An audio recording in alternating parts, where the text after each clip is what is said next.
Russia owns a chunk of land in the middle of Europe, but it's not connected to the rest of Russia. It's squeezed between Poland and Lithuania, sitting right on the Baltic Sea. This place is called Kaliningrad. And yes, it's still part of Russia today. But how did this happen? Why does Russia control it? And why doesn't it belong to one of the surrounding countries? Let's go back in time to find out. The German past. Hundreds of years ago, this region was ruled by a powerful military group known as the Teutonic Knights. They established a stronghold here, which later grew into the German city of Königsberg, a major cultural and economic center in East Prussia.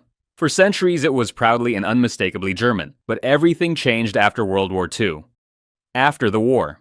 In 1945, Germany lost the war, and with it, a lot of territory. The Allies redrew borders across Europe. East Prussia, where Königsberg was located, was split between Poland and the Soviet Union. The northern half, including Königsberg, was handed over to the Russian SFSR, part of the USSR. What did the Soviets do? They erased the German identity almost overnight. Königsberg was renamed Kaliningrad. Almost all of the German population, men, women, and children, were expelled. Then, waves of Soviet citizens were sent in to repopulate the area, most of them ethnic Russians, a strategic gem.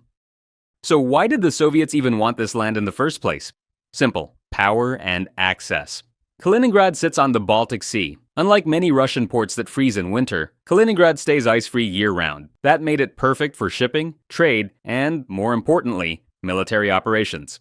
As the Cold War heated up, having a military foothold in Central Europe was too valuable to give up. Kaliningrad became one of the USSR's most heavily militarized zones. Kuochu could have taken it. You might be wondering, why didn't Poland or Lithuania end up with it? Poland got the southern half of East Prussia and was already dealing with a massive shift in borders. As for Lithuania, it was offered the territory, but turned it down. Why? Because Kaliningrad was now full of Russians. Taking it could have created long-term ethnic and political tension. Germany? Despite the city's deep historical ties, modern Germany has shown no interest in getting Kaliningrad back. After the war and mass expulsions, the region was no longer German in culture or population.